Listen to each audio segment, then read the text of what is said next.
So I think I've screwed up again. We've got to try and turn around now in this narrowish road, which could end up being a reverse. Sat-nav's taking us down a small area and it's not the best. That's quite a busy road. Do you want me to get out? To be fair, we're alright at the moment. We haven't got a vehicle behind us, but we're just hoping one doesn't come around the corner as we're trying to reverse.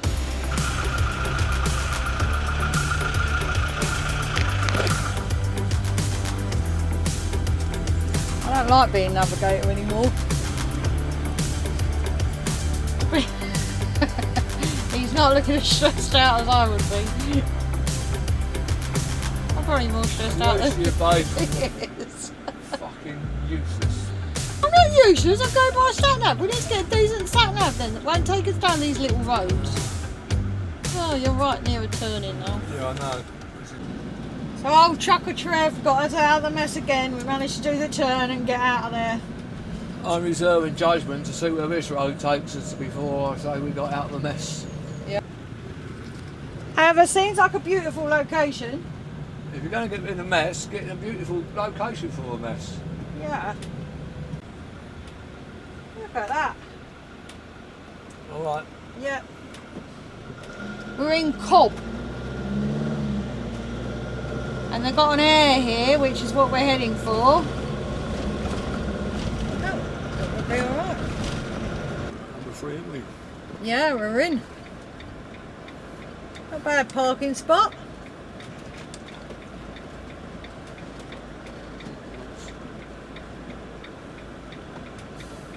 Look at that. Not a bad view either. Cobh, formerly known as Queenstown under British rule, is a vibrant jewel on Ireland's southern coast, nestled along one of the world's largest natural harbours in County Cork.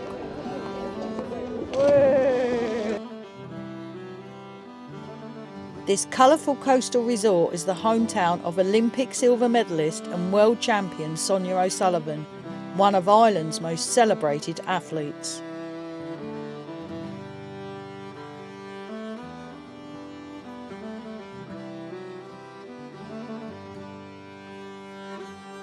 Dominating the skyline is the Cathedral, a breathtaking example of neo-Gothic architecture.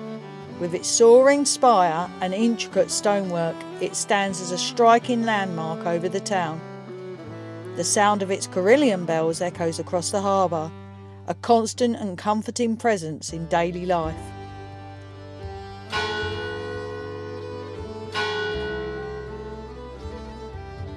But Cobh's story goes far beyond its stunning views. In the 19th and early 20th century, it served as Ireland's main port of emigration. Over 2.5 million people departed from here, escaping famine and hardship in search of a new life across the Atlantic.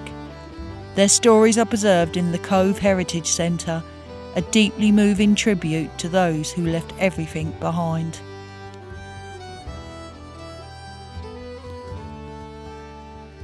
Most famously, Cobh was the final port of call for the Titanic in 1912. 123 passengers boarded here before the ship sailed into history. Today, a memorial garden honours their memory, and their journey is brought to life at the Titanic Experience, located in the original White Star Line building. Nearby, the remains of the departure pier still stand, a poignant reminder of those who perished.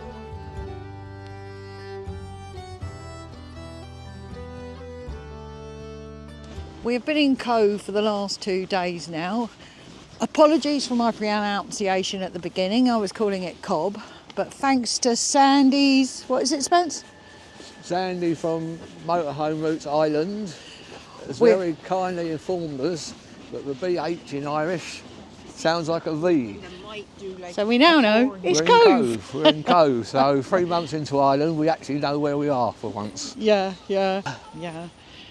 Now in this town you've got a beautiful cathedral. Lovely cathedral. Looking right over the town, which has been absolutely amazing. And this is St Colman's Cathedral. It is huge. And there's great stuff around here. We've just been in the Titanic Museum. Really interesting, I thought it was. Yeah, it was very interesting, but you weren't allowed to record, so unfortunately I couldn't get too much footage from inside of it. The museum opens at 9 a.m. and last admission is 5 p.m. Adults are €13 and children are €9. The guided tour lasts about an hour and you are given a card with information on about a real-life passenger aboard.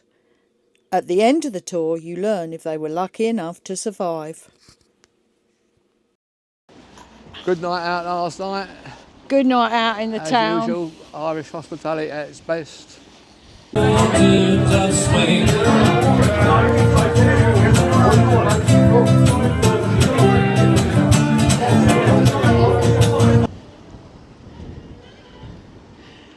Yeah, this is where we've been staying. It's €10 for 24 hours. You can stay a maximum of 48 hours, and it has got water, loo drop, and there is toilets here as well.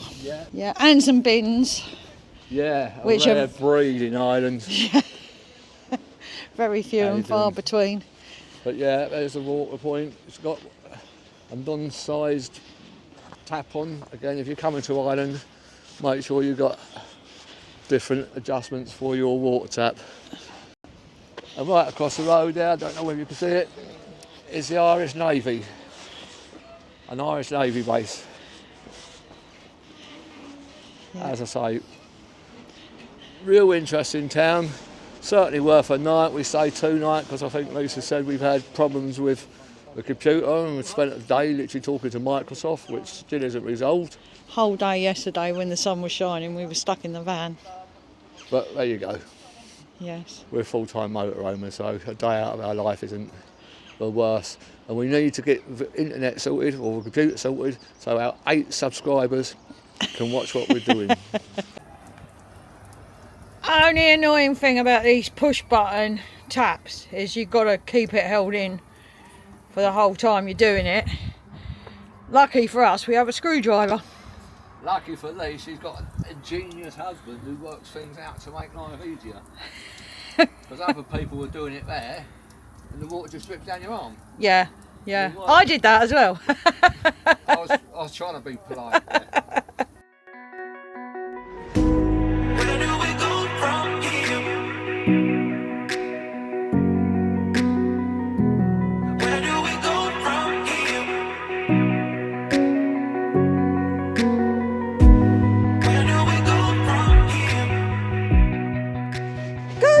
Troops, and welcome to another day in our lives. Motorhome Mavericks, here we are. Whoa!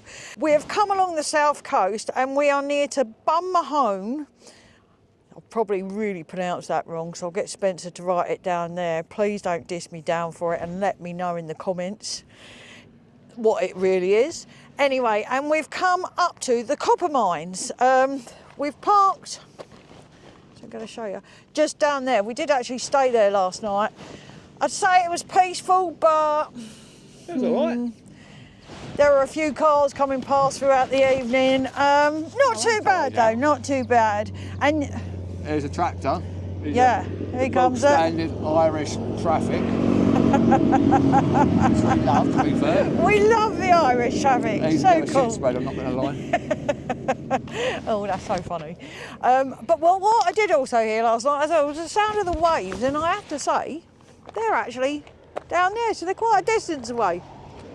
Yeah. But anyway, we're going to have a look at this copper mine and maybe go on a little walk, and yeah, we're going to take you with us and show us. As you can see, it's in the background right behind us there. Yeah. Let's do this. Well, they're not letting us play inside that one today. How frustrating. I love a little nosy inside.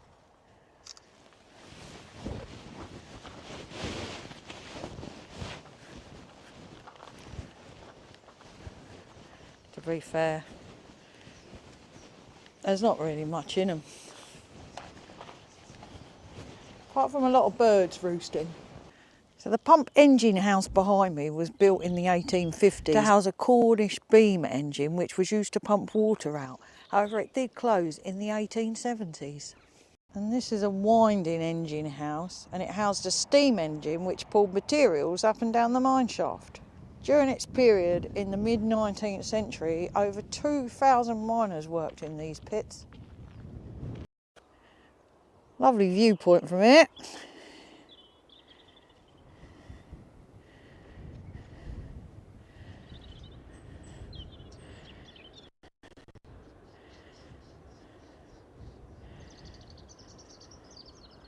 Tankardstown copper mine, just outside of Bunmahon, is one of the main complexes on the Copper Coast.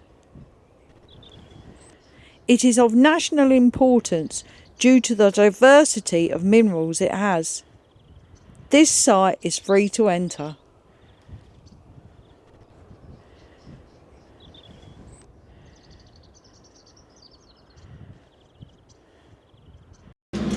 So that was worth 5 minutes of our time this morning, having a look at the old mine. Yeah, always worth a little 5 minutes, isn't it? It's quite Yeah. interesting. Very interesting. Not too long, like you say, nice park up. We are the Motorhome Mavericks. Hit the subscribe button if you want to see more of our antics as we live in a motorhome full time. Thanks for watching.